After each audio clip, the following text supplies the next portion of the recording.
英語聞き流しリスニング、英語テキストと MP3 音声ダウンロードはホームページからご利用いただけます。88thpp.com 88thpp.com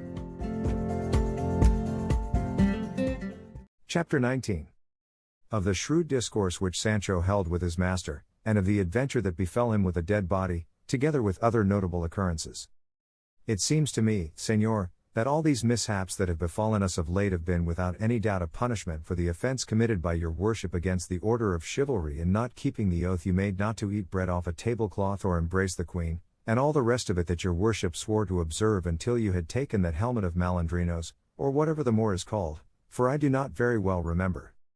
Thou art very right, Sancho, said Don Quixote, but to tell the truth, it had escaped my memory. And likewise thou mayest rely upon it that the affair of the blanket happened to thee because of thy fault in not reminding me of it in time, but I will make amends, for there are ways of compounding for everything in the order of chivalry.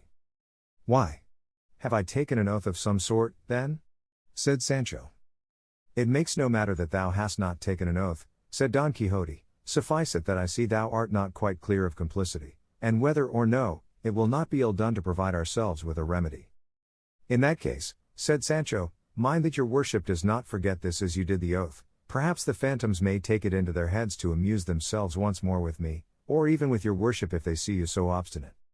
While engaged in this and other talk, night overtook them on the road before they had reached or discovered any place of shelter, and what made it still worse was that they were dying of hunger, for with the loss of the alforges they had lost their entire larder and commissariat, and to complete the misfortune they met with an adventure which without any invention had really the appearance of one. It so happened that the night closed in somewhat darkly, but for all that they pushed on, Sancho feeling sure that as the road was the king's highway they might reasonably expect to find some inn within a league or two. Going along, then, in this way, the night dark, the squire hungry, the master sharp set, they saw coming towards them on the road they were travelling a great number of lights which looked exactly like stars in motion.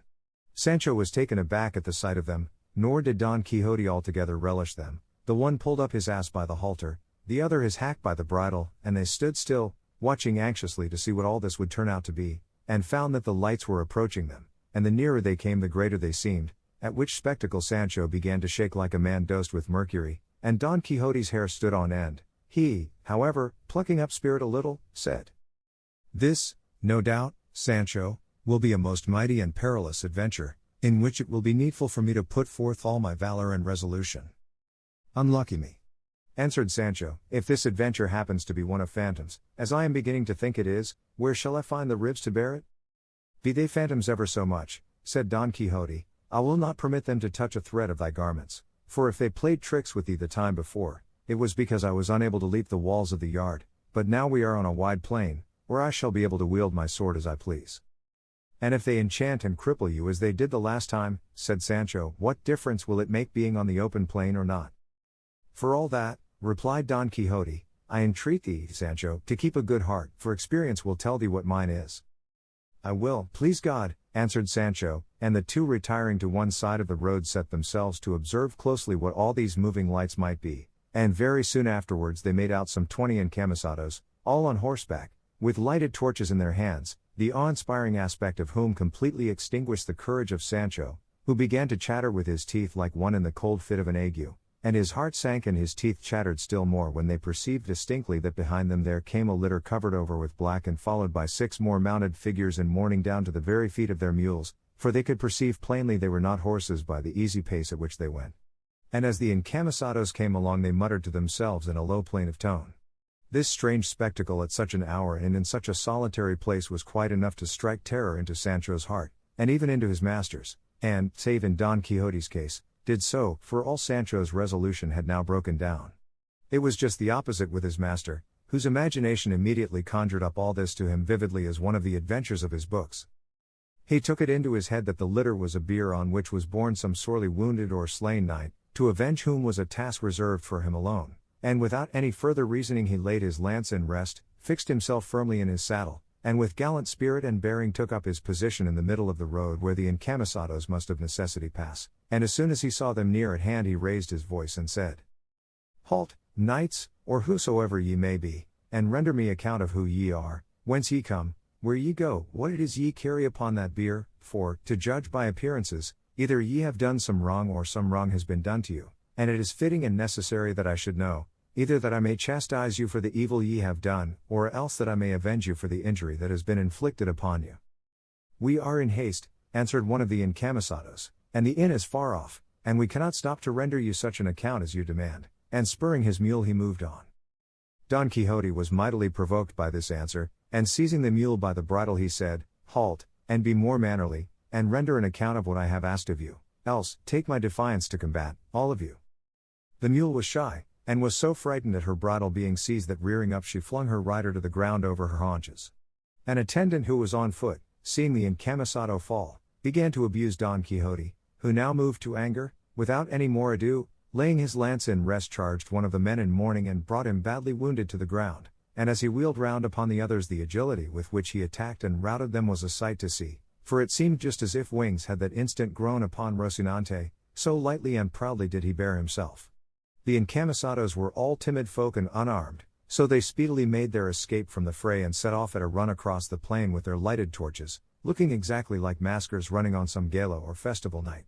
The mourners, too, enveloped and swathed in their skirts and gowns, were unable to bestir themselves, and so with entire safety to himself Don Quixote belabored them all and drove them off against their will, for they all thought it was no man but a devil from hell come to carry away the dead body they had in the litter. Sancho beheld all this in astonishment at the intrepidity of his lord, and said to himself, Clearly this master of mine is as bold and valiant as he says he is. A burning torch lay on the ground near the first man whom the mule had thrown, by the light of which Don Quixote perceived him, and coming up to him he presented the point of the lance to his face, calling on him to yield himself prisoner, or else he would kill him, to which the prostrate man replied, I am prisoner enough as it is, I cannot stir, for one of my legs is broken, I entreat you, if you be a Christian gentleman, not to kill me, which will be committing grave sacrilege, for I am a licentiate and I hold first orders. Then what the devil brought you here, being a churchman? Said Don Quixote. What, señor? Said the other. My bad luck. Then still worse awaits you, said Don Quixote, if you do not satisfy me as to all I asked you at first. You shall be soon satisfied, said the licentiate, you must know, then, that though just now I said I was a licentiate, I am only a bachelor, and my name is Alonso Lopez, I am a native of Alcobendas, I come from the city of Baeza with 11 others, priests, the same who fled with the torches, and we are going to the city of Segovia accompanying a dead body which is in that litter, and is that of a gentleman who died in Baeza, where he was interred, and now, as I said, we are taking his bones to their burial place, which is in Segovia, where he was born. And who killed him? Asked Don Quixote. God, by means of a malignant fever that took him, answered the bachelor. In that case, said Don Quixote, the Lord has relieved me of the task of avenging his death had any other slain him, but, he who slew him having slain him, there is nothing for it but to be silent, and shrug one's shoulders, I should do the same were he to slay myself, and I would have your reverence know that I am a knight of La Mancha, Don Quixote by name, and it is my business and calling to roam the world righting wrongs and redressing injuries. I do not know how that about righting wrongs can be, said the bachelor, for from straight you have made me crooked, leaving me with a broken leg that will never see itself straight again all the days of its life, and the injury you have redressed in my case has been to leave me injured in such a way that I shall remain injured forever, and the height of misadventure it was to fall in with you who go in search of adventures. Things do not all happen in the same way, answered Don Quixote, it all came, Sir Bachelor Alonso Lopez, of your going, as you did, by night, dressed in those surplices, with lighted torches, praying, covered with mourning, so that naturally you looked like something evil and of the other world, and so I could not avoid doing my duty in attacking you, and I should have attacked you even had I known positively that you were the very devils of hell, for such I certainly believed and took you to be. As my fate has so willed it, said the bachelor, I entreat you, Sir Knight-errant, whose errand has been such an evil one for me, to help me to get from under this mule that holds one of my legs caught between the stirrup and the saddle. I would have talked on till tomorrow, said Don Quixote, how long were you going to wait before telling me of your distress? He at once called to Sancho, who, however, had no mind to come, as he was just then engaged in unloading a sumpter mule, well laden with provender, which these worthy gentlemen had brought with them. Sancho made a bag of his coat, and, getting together as much as he could, and as the bag would hold, he loaded his beast, and then hastened to obey his master's call, and helped him to remove the bachelor from under the mule, then putting him on her back he gave him the torch, and Don Quixote bade him follow the track of his companions, and beg pardon of them on his part for the wrong which he could not help doing them. And said Sancho, if by chance these gentlemen should want to know who was the hero that served them so, your worship may tell them that he is the famous Don Quixote of La Mancha, otherwise called the Knight of the Rueful Countenance. The bachelor then took his departure. I forgot to mention that before he did so he said to Don Quixote, remember that you stand excommunicated for having laid violent hands on a holy thing, juxta illud, si qui, suade ente diabolo. I do not understand that Latin, answered Don Quixote, but I know well I did not lay hands, only this pike. Besides, I did not think I was committing an assault upon priests or things of the church, which, like a Catholic and faithful Christian as I am, I respect and revere, but upon phantoms and spectres of the other world. But even so, I remember how it fared with Cid Roy Diaz when he broke the chair of the ambassador of that king before his holiness the Pope, who excommunicated him for the same, and yet the good Roderick of Vivar bore himself that day like a very noble and valiant knight. On hearing this the bachelor took his departure, as has been said, without making any reply, and Don Quixote asked Sancho what had induced him to call him the Knight of the Rueful Countenance more than at any other time. I will tell you, answered Sancho, it was because I have been looking at you for some time by the light of the torch held by that unfortunate, and verily your worship has got of late the most ill-favoured countenance I ever saw. It must be either owing to the fatigue of this combat, or else to the want of teeth and grinders. It is not that, replied Don Quixote, but because the sage whose duty it will be to write the history of my achievements must have thought it proper that I should take some distinctive name as all knights of yore did, one being he of the burning sword, another he of the unicorn, this one he of the damsels, that he of the phoenix, another the knight of the griffin, and another he of the death, and by these names and designations they were known all the world round, and so I say that the sage aforesaid must have put it into your mouth and mine just now to call me the Knight of the Rueful Countenance, as I intend to call myself from this day forward, and that the said name may fit me better, I mean, when the opportunity offers, to have a very rueful countenance painted on my shield. There is no occasion, Señor, for wasting time or money on making that countenance, said Sancho, for all that need be done is for your worship to show your own, face to face, to those who look at you, and without anything more, either image or shield, they will call you him of the rueful countenance, and believe me I am telling you the truth, for I assure you, Señor, and in good part be it said, hunger and the loss of your grinders have given you such an ill-favoured face that, as I say, the rueful picture may be very well spared. Don Quixote laughed at Sancho's pleasantry, nevertheless he resolved to call himself by that name, and have his shield or buckler painted as he had devised. Don Quixote would have looked to see whether the body in the litter were bones or not, but Sancho would not have it, saying, Señor, you have ended this perilous adventure more safely for yourself than any of those I have seen. Perhaps these people, though beaten and routed, may bethink themselves that it is a single man that has beaten them, and feeling sore and ashamed of it may take heart and come in search of us and give us trouble enough. The ass is in proper trim, the mountains are near at hand, hunger presses, we have nothing more to do but make good our retreat, and, as the saying is, the dead to the grave and the living to the loaf. And driving his ass before him he begged his master to follow, who, feeling that Sancho was right, did so without replying, and after proceeding some little distance between two hills they found themselves in a wide and retired valley, where they alighted, and Sancho unloaded his beast, and stretched upon the green grass, with hunger for sauce, they breakfasted, dined, lunched, and supped all at once, satisfying their appetites with more than one store of cold meat which the dead man's clerical gentlemen, who seldom put themselves on short allowance, had brought with them on their sumpter mule.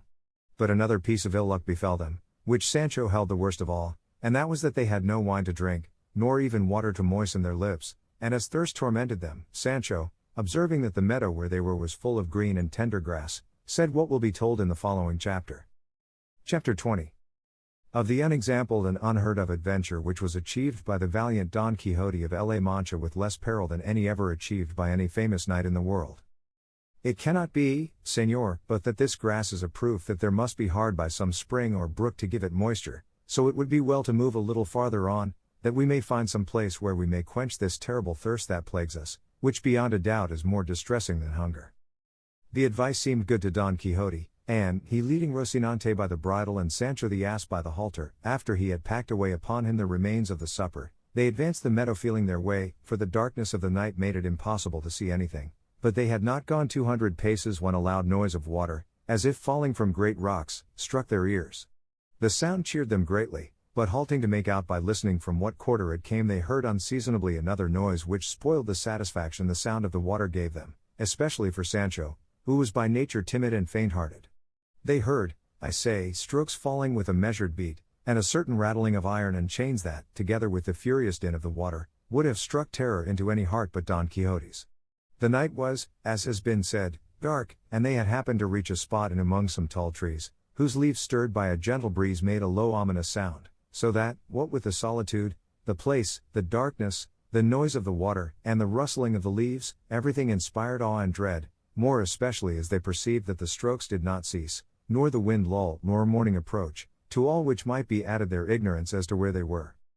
But Don Quixote, supported by his intrepid heart, leapt on Rocinante, and bracing his buckler on his arm, brought his pike to the slope, and said, Friend Sancho, know that I by heavens will have been born in this our iron age to revive in it the age of gold, or the golden as it is called. I am he for whom perils, mighty achievements, and valiant deeds are reserved. I am, I say again, he who is to revive the knights of the Round Table, the 12 of France and the 9 worthies, and he who is to consign to oblivion the Platters, the Tablants, the Olivants and Tarantes, the Phoebuses and Belianises, with the whole herd of famous knights errant of days gone by, performing in these in which I live such exploits, marvels, and feats of arms as shall obscure their brightest deeds. Thou dost mark well, faithful and trusty squire, the gloom of this night, its strange silence, the dull confused murmur of those trees, the awful sound of that water in quest of which we came, that seems as though it were precipitating and dashing itself down from the lofty mountains of the moon, and that incessant hammering that wounds and pains our ears, which things altogether each of itself are enough to instill fear, dread, and dismay into the breast of Mars himself, much more into one not used to hazards and adventures of the kind. Well, then, all this that I put before thee is but an incentive and stimulant to my spirit, making my heart burst in my bosom through eagerness to engage in this adventure, arduous as it promises to be. Therefore tighten Rocinante's girths a little, and God be with thee. Wait for me here 3 days and no more, and if in that time I come not back, thou canst return to our village, and thence, to do me a favor and a service, thou wilt go to El Toboso, where thou shalt say to my incomparable lady Dulcinea that her captive knight hath died in attempting things that might make him worthy of being called hers. When Sancho heard his master's words he began to weep in the most pathetic way, saying, Señor, I know not why your worship wants to attempt this so dreadful adventure. It is night now, no one sees us here, we can easily turn about and take ourselves out of danger, even if we don't drink for 3 days to come, and as there is no one to see us, all the less will there be anyone to set us down as cowards. Besides, I have many a time heard the curate of our village, whom your worship knows well, preach that he who seeks danger perishes in it, so it is not right to tempt God by trying so tremendous a feat from which there can be no escape save by a miracle. And heaven has performed enough of them for your worship in delivering you from being blanketed as I was, and bringing you out victorious and safe and sound from among all those enemies that were with the dead man. And if all this does not move or soften that hard heart, let this thought and reflection move it, that you will have hardly quitted this spot when from pure fear I shall yield my soul up to anyone that will take it. I left home and wife and children to come and serve your worship, trusting to do better and not worse, but as covetousness bursts the bag, it has rent my hopes asunder. For just as I had them highest about getting that wretched unlucky island your worship has so often promised me, I see that instead and in lieu of it you mean to desert me now in a place so far from human reach. For God's sake, master mine, deal not so unjustly by me, and if your worship will not entirely give up attempting this feat, at least put it off till morning, for by what the lore I learned when I was a shepherd tells me it cannot want 3 hours of dawn now, because the mouth of the horn is overhead and makes midnight in the line of the left arm.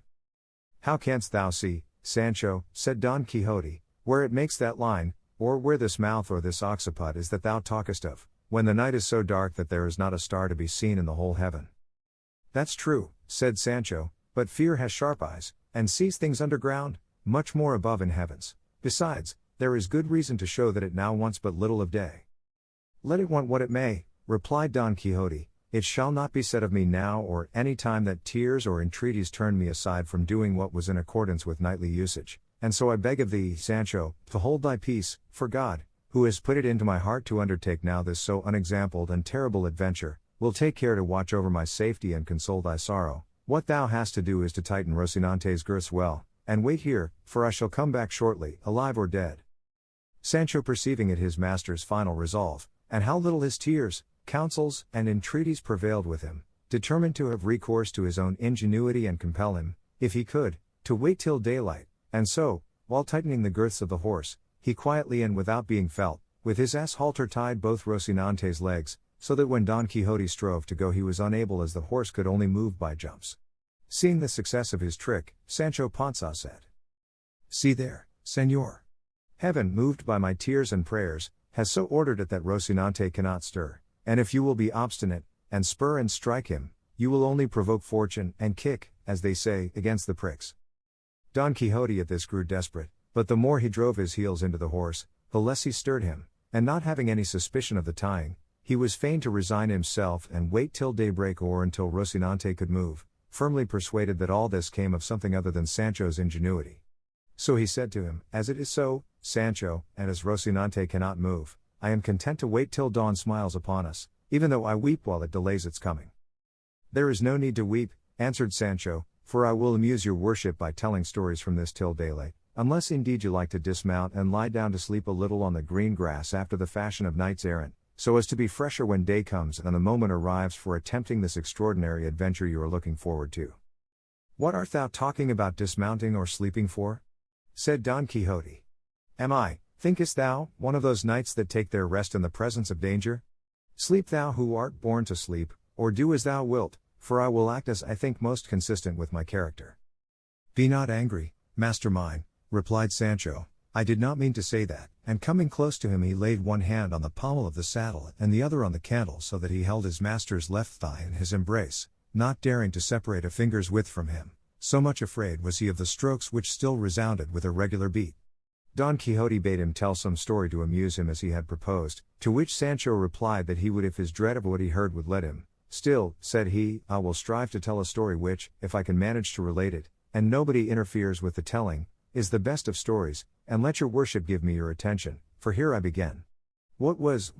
and may the good that is to come be for all, and the evil for him who goes to look for it. Your worship must know that the beginning the old folk used to put to their tales was not just as each one pleased, it was a maxim of Cato Zonzarino the Roman, that says the evil for him that goes to look for it, and it comes as pat to the purpose now as ring to finger, to show that your worship should keep quiet, and not go looking for evil in any quarter, and that we should go back by some other road, since nobody forces us to follow this in which so many terrors affright us." "Go on with thy story, Sancho," said Don Quixote, "and leave the choice of our road to my care." "I say then," continued Sancho, "that in a village of Estremadura there was a goat shepherd, that is to say, one who tended goats, which shepherd or goatherd, as my story goes, was called Lope Ruiz, and this Lope Ruiz was in love with a shepherdess called Torralva, which shepherdess called Torralva was the daughter of a rich grazier, and this rich grazier—" "If that is the way thou tellest thy tale, Sancho," said Don Quixote, repeating twice all thou hast to say, "thou wilt not have done these 2 days, go straight on with it and tell it like a reasonable man, or else say nothing." "Tales are always told in my country in the very way I am telling this," answered Sancho, "and I cannot tell it in any other, nor is it right of your worship to ask me to make new customs." "Tell it as thou wilt," replied Don Quixote, "and as fate will have it that I cannot help listening to thee, go on." "And so, lord of my soul," continued Sancho, "as I have said, this shepherd was in love with Torralva the shepherdess, who was a wild buxom lass with something of the look of a man about her, for she had little mustaches. I fancy I see her now." "Then you knew her?" said Don Quixote. "I did not know her," said Sancho, "but he who told me the story said it was so true and certain that when I told it to another I might safely declare and swear I had seen it all myself. And so in course of time, the devil, who never sleeps and puts everything in confusion, contrived that the love the shepherd bore the shepherdess turned into hatred and ill will, and the reason, according to evil tongues, was some little jealousy she caused him that crossed the line and trespassed on forbidden ground. And so much did the shepherd hate her from that time forward that, in order to escape from her, he determined to quit the country and go where he should never set eyes on her again. Torralva, when she found herself spurned by Lope, was immediately smitten with love for him, though she had never loved him before." "That is the natural way of women," said Don Quixote, "to scorn the one that loves them and love the one that hates them. Go on, Sancho." "It came to pass," said Sancho, "that the shepherd carried out his intention, and driving his goats before him took his way across the plains of Estremadura to pass over into the kingdom of Portugal. Torralva, who knew of it, went after him, and on foot and barefoot followed him at a distance, with a pilgrim's staff in her hand and a scrip round her neck, in which she carried, it is said, a bit of looking glass and a piece of a comb and some little pot or other of paint for her face. But let her carry what she did, I am not going to trouble myself to prove it. All I say is, that the shepherd, they say, came with his flock to cross over the river Guadiana, which was at that time swollen and almost overflowing its banks, and at the spot he came to there was neither ferry nor boat nor anyone to carry him or his flock to the other side, at which he was much vexed, for he perceived that Toralva was approaching and it would give him great annoyance with her tears and entreaties. However, he went looking about so closely that he discovered a fisherman who had alongside of him a boat so small that it could only hold one person and one goat, but for all that he spoke to him and agreed with him to carry himself and his 300 goats across. The fisherman got into the boat and carried one goat over, he came back and carried another over, he came back again, and again brought over another. Let your worship keep count of the goats the fisherman is taking across, for if one escapes the memory there will be an end of the story, and it will be impossible to tell another word of it. To proceed, I must tell you the landing place on the other side was miry and slippery, and the fisherman lost a great deal of time in going and coming. Still he returned for another goat, and another and another. Take it for granted he brought them all across, said Don Quixote, and don't keep going and coming in this way, or thou wilt not make an end of bringing them over this 12-month. How many have gone across so far? Said Sancho. How the devil do I know? Replied Don Quixote. There it is, said Sancho, what I told you, that you must keep a good count. Well then, by God, there is an end of the story, for there is no going any farther. How can that be? Said Don Quixote. Is it so essential to the story to know to a nicety the goats that have crossed over, that if there be a mistake of one in the reckoning, thou canst not go on with it? No, señor, not a bit, replied Sancho, for when I asked your worship to tell me how many goats had crossed, and you answered you did not know, at that very instant all I had to say passed away out of my memory, and, faith, there was much virtue in it, and entertainment. So, then, said Don Quixote, the story has come to an end? As much as my mother has, said Sancho. In truth, said Don Quixote, thou hast told one of the rarest stories, tales, or histories, that anyone in the world could have imagined, and such a way of telling it and ending it was never seen nor will be in a lifetime, though I expected nothing else from thy excellent understanding. But I do not wonder, for perhaps those ceaseless strokes may have confused thy wits.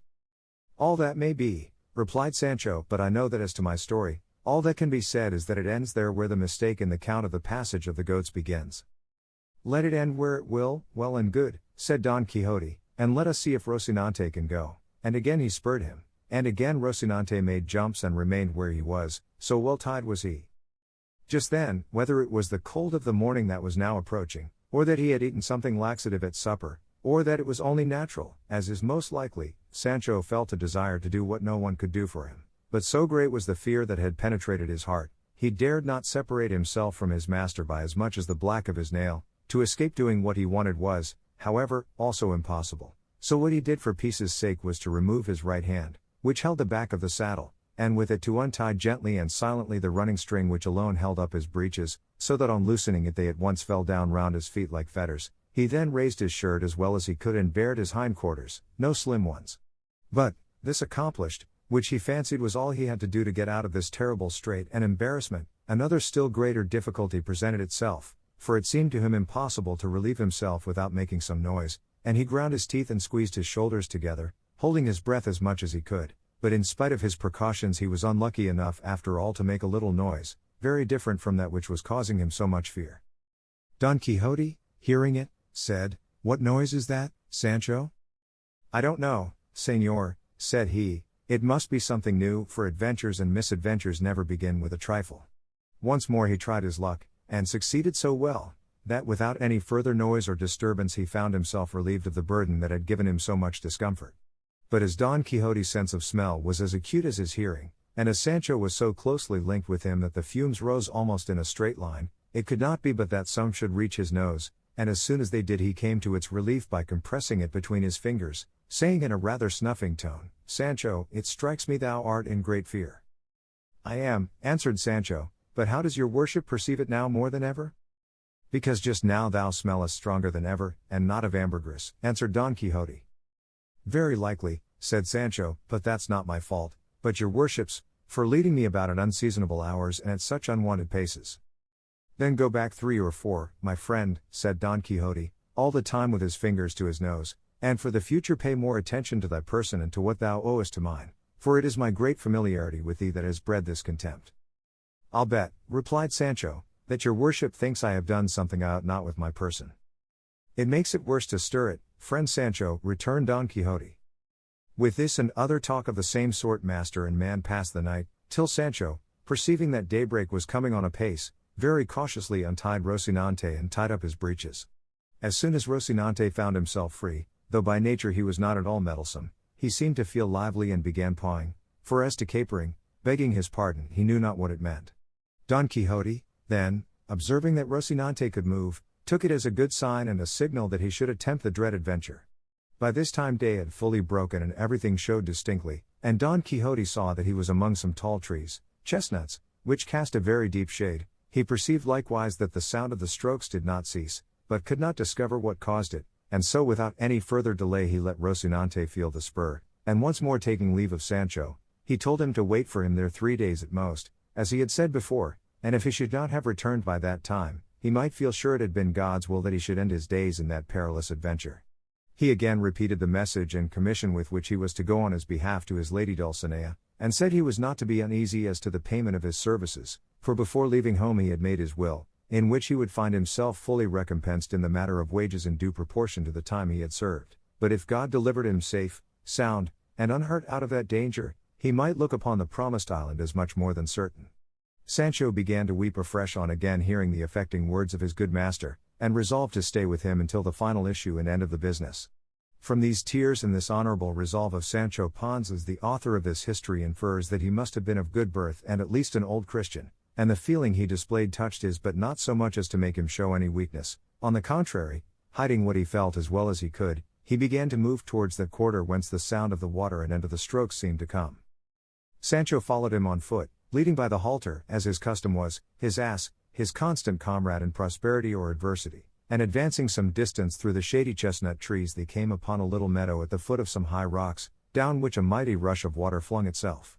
At the foot of the rocks were some rudely constructed houses looking more like ruins than houses, from among which came, they perceived, the din and clatter of blows, which still continued without intermission. Rocinante took fright at the noise of the water and of the blows, but quieting him Don Quixote advanced step by step towards the houses, commending himself with all his heart to his lady, imploring her support in that dread pass and enterprise, and on the way commending himself to God, too, not to forget him. Sancho, who never quitted his side, stretched his neck as far as he could and peered between the legs of Rocinante to see if he could now discover what it was that caused him such fear and apprehension. They went it might be 100 paces farther, when on turning a corner the true cause, beyond the possibility of any mistake, of that dread sounding and to them awe-inspiring noise that had kept them all the night in such fear and perplexity, appeared plain and obvious, and it was, if, reader, thou art not disgusted and disappointed, 6 fulling hammers which by their alternate strokes made all the din. When Don Quixote perceived what it was, he was struck dumb and rigid from head to foot. Sancho glanced at him and saw him with his head bent down upon his breast in manifest mortification, and Don Quixote glanced at Sancho and saw him with his cheeks puffed out and his mouth full of laughter, and evidently ready to explode with it, and in spite of his vexation he could not help laughing at the sight of him, and when Sancho saw his master begin he let go so heartily that he had to hold his sides with both hands to keep himself from bursting with laughter. 4 times he stopped, and as many times did his laughter break out afresh with the same violence as at first, whereat Don Quixote grew furious, above all when he heard him say mockingly, "Thou must know, friend Sancho, that of heaven's will I was born in this our iron age to revive in it the golden or age of gold. I am he for whom are reserved perils, mighty achievements, valiant deeds," and here he went on repeating the words that Don Quixote uttered the first time they heard the awful strokes. Don Quixote, then, seeing that Sancho was turning him into ridicule, was so mortified and vexed that he lifted up his pike and smote him 2 such blows that if, instead of catching them on his shoulders, he had caught them on his head there would have been no wages to pay, unless indeed to his heirs.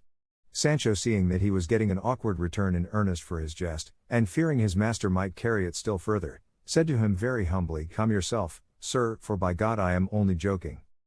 "Well, then, if you are joking I am not," replied Don Quixote. "Look here, my lively gentleman, if these, instead of being fulling hammers, had been some perilous adventure, have I not, think you, shown the courage required for the attempt and achievement? Am I, perchance, being, as I am, a gentleman, bound to know and distinguish sounds and tell whether they come from fulling mills or not, and that, when perhaps, as is the case, I have never in my life seen any as you have, low bore as you are, that have been born and bred among them? But turn me these 6 hammers into 6 giants, and bring them to beard me, one by one or all together, and if I do not knock them head over heels, then make what mockery you like of me." "No more of that, señor," returned Sancho, I own I went a little too far with the joke. But tell me, your worship, now that peace is made between us, and may God bring you out of all the adventures that may befall you as safe and sound as he has brought you out of this one, was it not a thing to laugh at, and is it not a good story, the great fear we were in? At least that I was in, for as to your worship I see now that you neither know nor understand what either fear or dismay is. I do not deny, said Don Quixote, that what happened to us may be worth laughing at, but it is not worth making a story about, for it is not everyone that is shrewd enough to hit the right point of a thing. At any rate, said Sancho, your worship knew how to hit the right point with your pike, aiming at my head and hitting me on the shoulders, thanks be to God and my own smartness in dodging it. But let that pass, all will come out in the scouring, for I have heard say he loves thee well that makes thee weep, and moreover that it is the way with great lords after any hard words they give a servant to give him a pair of breeches, though I do not know what they give after blows, unless it be that knights errant after blows give islands or kingdoms on the mainland. It may be on the dice, said Don Quixote, that all thou sayest will come true. Overlook the past, for thou art shrewd enough to know that our first movements are not in our own control, and one thing for the future bear in mind, that thou curb and restrain thy loquacity in my company, for in all the books of chivalry that I have read, and they are innumerable, I never met with a squire who talks so much to his lord as thou dost to thine, and in fact I feel it to be a great fault of thine and of thine, that thou hast so little respect for me, of mine, that I do not make myself more respected. There was Gandalin, the squire of Amadis of Gaul, that was count of the Insula Firme, and we read of him that he always addressed his lord with his cap in his hand, his head bowed down and his body bent double, more turquesco. And then, what shall we say of Gasabal, the squire of Galar, who was so silent that in order to indicate to us the greatness of his marvelous taciturnity his name is only once mentioned in the whole of that history, as long as it is truthful. From all I have said thou wilt gather, Sancho, that there must be a difference between master and man, between lord and lackey, between knight and squire, so that from this day forward in our intercourse we must observe more respect and take less liberties, for in whatever way I may be provoked with you it will be bad for the pitcher. The favors and benefits that I have promised you will come in due time, and if they do not your wages at least will not be lost, as I have already told you. All that your worship says is very well, said Sancho, but I should like to know, in case the time of favor should not come, and it might be necessary to fall back upon wages, how much did the squire of a knight-errant get in those days, and did they agree by the month, or by the day like bricklayers? I do not believe, replied Don Quixote, that such squires were ever on wages, but were dependent on favor, and if I have now mentioned thine in the sealed will I have left at home, it was with a view to what may happen, for as yet I know not how chivalry will turn out in these wretched times of ours, and I do not wish my soul to suffer for trifles in the other world, for I would have thee know, Sancho, that in this there is no condition more hazardous than that of adventurers. That is true, said Sancho, since the mere noise of the hammers of a fulling mill can disturb and disquiet the heart of such a valiant errant adventurer as your worship, but you may be sure I will not open my lips henceforward to make light of anything of your worships, but only to honor you as my master and natural lord. By so doing, replied Don Quixote, shalt thou live long on the face of the earth, for next to parents, masters are to be respected as though they were parents. Chapter 21. Which treats of the exalted adventure and rich prize of Mambrino's helmet, together with other things that happened to our invincible knight. It now began to rain a little, and Sancho was for going into the fulling mills, but Don Quixote had taken such an abhorrence to them on account of the late joke that he would not enter them on any account, so turning aside to right they came upon another road, different from that which they had taken the night before. Shortly afterwards Don Quixote perceived a man on horseback who wore on his head something that shone like gold, and the moment he saw him he turned to Sancho and said, I think, Sancho, there is no proverb that is not true, all being maxims drawn from experience itself, the mother of all the sciences, especially that one that says, where one door shuts, another opens. I say so because if last night fortune shut the door of the adventure we were looking for against us, cheating us with the fulling mills, it now opens wide another one for another better and more certain adventure, and if I do not contrive to enter it, it will be my own fault, and I cannot lay it to my ignorance of fulling mills, or the darkness of the night. I say this because, if I mistake not, there comes towards us one who wears on his head the helmet of Mambrino, concerning which I took the oath thou rememberest. Mind what you say, your worship, and still more what you do, said Sancho, for I don't want any more fulling mills to finish off fulling and knocking our senses out. The devil take thee, man, said Don Quixote, what has a helmet to do with fulling mills? I don't know, replied Sancho, but, faith, if I might speak as I used, perhaps I could give such reasons that your worship would see you were mistaken in what you say. How can I be mistaken in what I say, unbelieving traitor? Returned Don Quixote, tell me, seest thou not yonder knight coming towards us on a dappled grey steed, who has upon his head a helmet of gold? What I see and make out, answered Sancho, is only a man on a grey ass like my own, who has something that shines on his head. Well, that is the helmet of Mambrino, said Don Quixote, stand to one side and leave me alone with him, thou shalt see how, without saying a word, to save time, I shall bring this adventure to an issue and possess myself of the helmet I have so longed for. I will take care to stand aside, said Sancho, but God grant, I say once more, that it may be marjoram and not fulling mills. I have told thee, brother, on no account to mention those fulling mills to me again, said Don Quixote, or I vow, and I say no more, I'll full the soul out of you. Sancho held his peace in dread lest his master should carry out the vow he had hurled like a bowl at him. The fact of the matter as regards the helmet, steed, and knight that Don Quixote saw, was this. In that neighborhood there were two villages, one of them so small that it had neither apothecary's shop nor barber, which the other that was close to it had, so the barber of the larger served the smaller, and in it there was a sick man who required to be bled and another man who wanted to be shaved, and on this errand the barber was going, carrying with him a brass basin, but as luck would have it, as he was on the way it began to rain, and not to spoil his hat, which probably was a new one, he put the basin on his head, and being clean it glittered at half a league's distance. He rode upon a grey ass, as Sancho said, and this was what made it seem to Don Quixote to be a dapple grey steed and a knight in a golden helmet, for everything he saw he made to fall in with his crazy chivalry and ill-errant notions, and when he saw the poor knight draw near, without entering into any parley with him, at Rocinante's top speed he bore down upon him with the pike pointed low, fully determined to run him through and through, and as he reached him, without checking the fury of his charge, he cried to him, Defend thyself, miserable being, or yield me of thine own accord that which is so reasonably my due. The barber, who without any expectation or apprehension of it saw this apparition coming down upon him, had no other way of saving himself from the stroke of the lance but to let himself fall off his ass, and no sooner had he touched the ground than he sprang up more nimbly than a deer and sped away across the plain faster than the wind. He left the basin on the ground, with which Don Quixote contented himself, saying that the pagan had shown his discretion and imitated the beaver, which finding itself pressed by the hunter's bites and cuts off with its teeth that for which, by its natural instinct, it knows it is pursued. He told Sancho to pick up the helmet, and he taking it in his hand said, By God the basin is a good one, and worth a reel of 8 if it is worth a maravedis, and handed it to his master, who immediately put it on his head, turning it round, now this way, now that, in search of fitment, and not finding it he said, Clearly the pagan to whose measure this famous headpiece was first forged must have had a very large head, but the worst of it is half of it is wanting. When Sancho heard him call the basin a headpiece he was unable to restrain his laughter, but remembering his master's wrath he checked himself in the midst of it. What art thou laughing at, Sancho? Said Don Quixote. I am laughing, said he, think of the great head the pagan must have had who owned this helmet, for it looks exactly like a regular barber's basin. Dost thou know what I suspect, Sancho?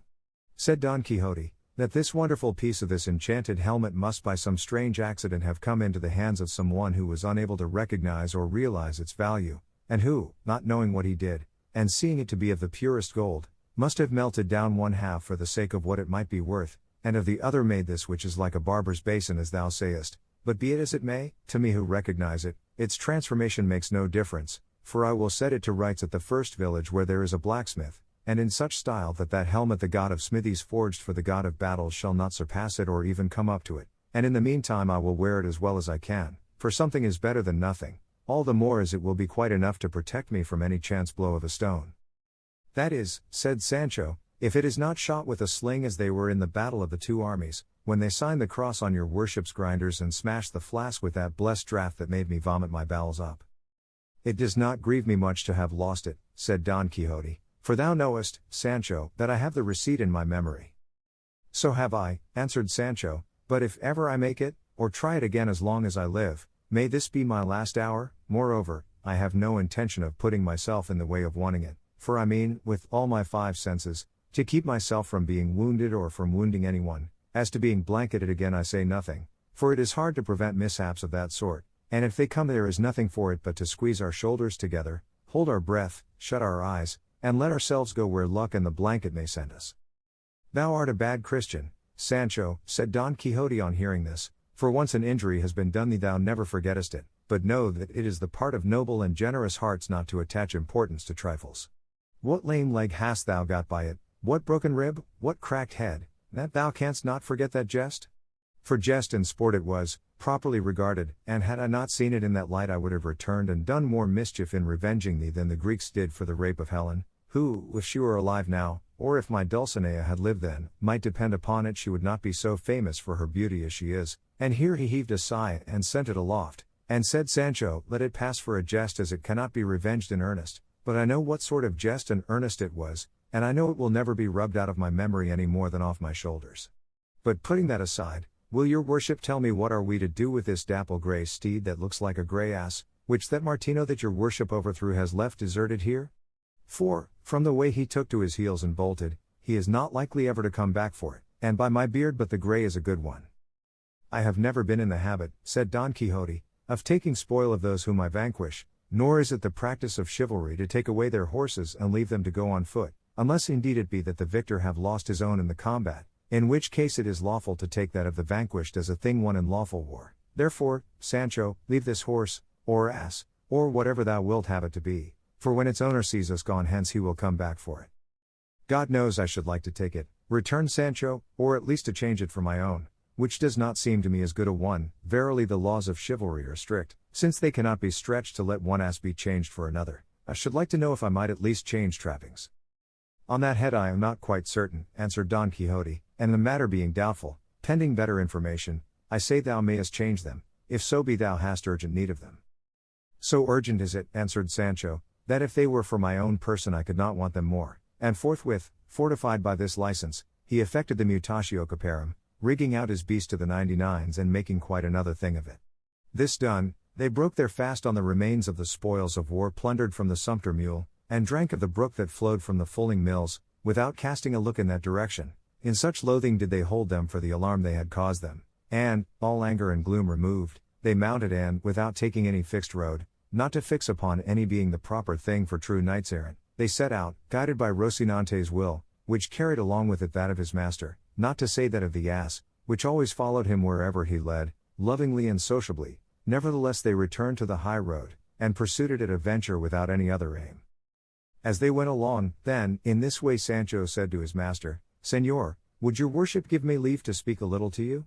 For since you laid that hard injunction of silence on me several things have gone to rot in my stomach, and I have now just one on the tip of my tongue that I don't want to be spoiled. Say, on, Sancho, said Don Quixote, and be brief in thy discourse, for there is no pleasure in one that is long.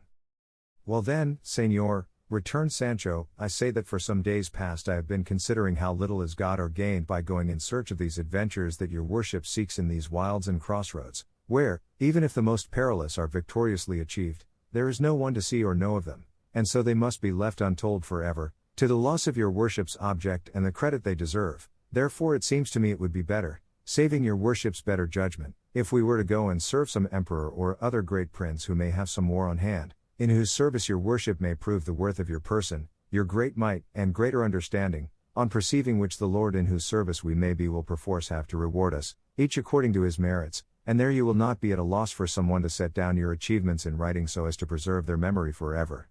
Of my own I say nothing, as they will not go beyond squirely limits, though I make bold to say that, if it be the practice in chivalry to write the achievements of squires, I think mine must not be left out.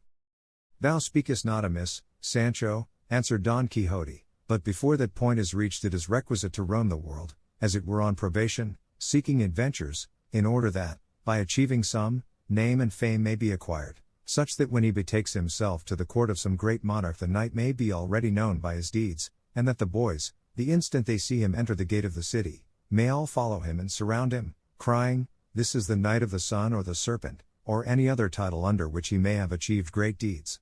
This, they will say, is he who vanquished in single combat the gigantic Brocabruno of mighty strength, he who delivered the great Mameluke of Persia out of the long enchantment under which he had been for almost 900 years. So from one to another they will go proclaiming his achievements, and presently at the tumult of the boys and the others the king of that kingdom will appear at the windows of his royal palace, and as soon as he beholds the knight, recognizing him by his arms and the device on his shield, he will as a matter of course say, What ho! Forth all ye, the knights of my court, to receive the flower of chivalry who cometh hither. At which command all will issue forth, And he himself, advancing halfway down the stairs, will embrace him closely and salute him, kissing him on the cheek, and will then lead him to the queen's chamber, where the knight will find her with the princess her daughter, who will be one of the most beautiful and accomplished damsels that could with the utmost pains be discovered anywhere in the known world. Straightway it will come to pass that she will fix her eyes upon the knight and he is upon her, and each will seem to the other something more divine than human, and, without knowing how or why they will be taken and entangled in the inextricable toils of love, and sorely distressed in their hearts not to see any way of making their pains and sufferings known by speech.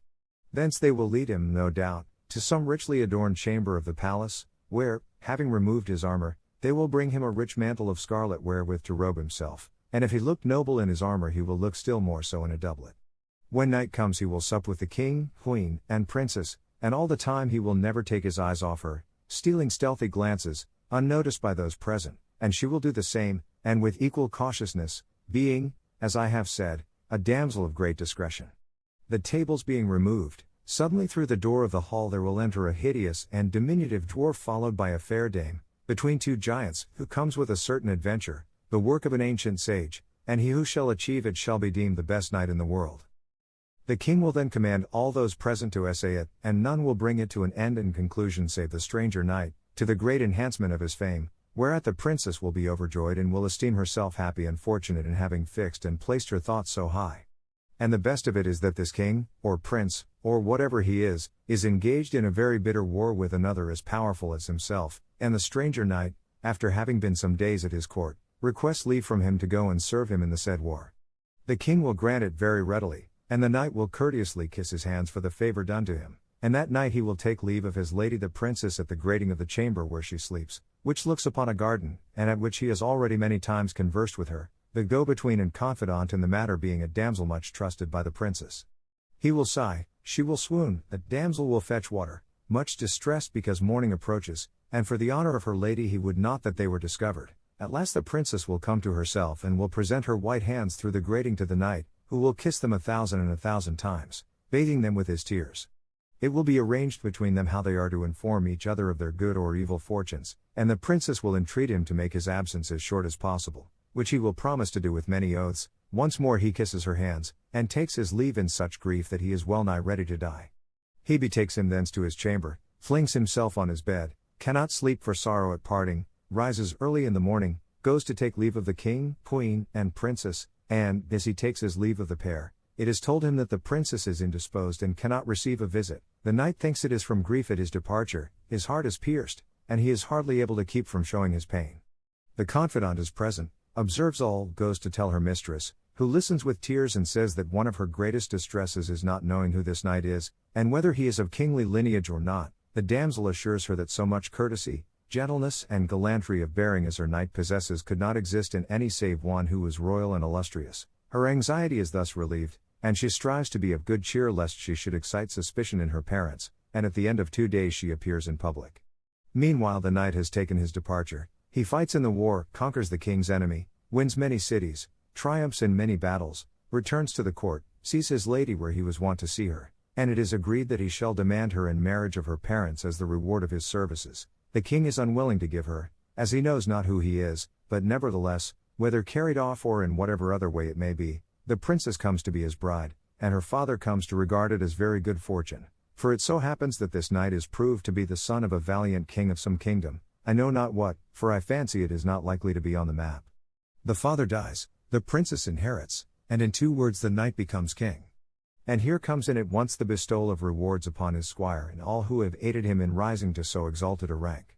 He marries his squire to a damsel of the princess's, who will be, no doubt, the one who was confidant in their amour, and is daughter of a very great duke. That's what I want, and no mistake about it, said Sancho. That's what I'm waiting for all this, word for word, is in store for your worship under the title of the Knight of the Rueful Countenance.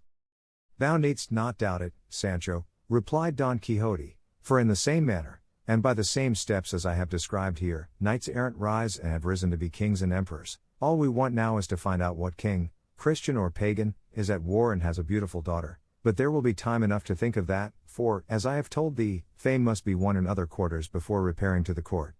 There is another thing, too, that is wanting, for supposing we find a king who is at war and has a beautiful daughter, and that I have won incredible fame throughout the universe. I know not how it can be made out that I am of royal lineage, or even second cousin to an emperor. For the king will not be willing to give me his daughter in marriage unless he is first thoroughly satisfied on this point, however much my famous deeds may deserve it, so that by this deficiency I fear I shall lose what my arm has fairly earned. True it is I am a gentleman of known house, of estate and property, and entitled to the 500 soldos mulct, and it may be that the sage who shall write my history will so clear up my ancestry and pedigree that I may find myself fifth or sixth in descent from a king. For I would have thee know, Sancho, that there are two kinds of lineages in the world, some there be tracing and deriving their descent from kings and princes, whom time has reduced little by little until they end in a point like a pyramid upside down, and others who spring from the common herd and go on rising step by step until they come to be great lords, so that the difference is that the one were what they no longer are, and the others are what they formerly were not. And I may be of such that after investigation my origin may prove great and famous, with which the king, my father-in-law that is to be, ought to be satisfied, and should he not be, the princess will so love me that even though she well knew me to be the son of a water carrier, she will take me for her lord and husband in spite of her father. If not, then it comes to seizing her and carrying her off where I please, for time or death will put an end to the wrath of her parents. It comes to this, too, said Sancho, what some naughty people say, never ask as a favor what thou canst take by force, though it would fit better to say, a clear escape is better than good men's prayers. I say so because if my lord the king, your worship's father-in-law, will not condescend to give you my lady the princess, there is nothing for it but, as your worship says, to seize her and transport her. But the mischief is that until peace is made and you come into the peaceful enjoyment of your kingdom, the poor squire is famishing as far as rewards go, unless it be that the confidant damsel that is to be his wife comes with the princess, and that with her he tides over his bad luck until heaven otherwise orders things, for his master, I suppose, may as well give her to him at once for a lawful wife. Nobody can object to that, said Don Quixote. Then since that may be, said Sancho, there is nothing for it but to commend ourselves to God, and let fortune take what course it will. God guide it according to my wishes and thy wants, said Don Quixote, and mean be he who thinks himself mean. In God's name let him be so, said Sancho, I am an old Christian, and to fit me for account that's enough. And more than enough for thee, said Don Quixote, and even wert thou not, it would make no difference, because I being the king can easily give thee nobility without purchase or service rendered by thee, for when I make the account, then thou art at once a gentleman, and they may say what they will, but by my faith they will have to call thee your lordship, whether they like it or not. Not a doubt of it, and I'll know how to support the tittle, said Sancho. Title thou shouldst say, not tittle, said his master. So be it, answered Sancho. I say I will know how to behave, for once in my life I was beadle of a brotherhood, and the beadle's gown sat so well on me that all said I looked as if I was to be steward of the same brotherhood. What will it be, then, when I put a duke's robe on my back, or dress myself in gold and pearls like a count? I believe they'll come 100 leagues to see me.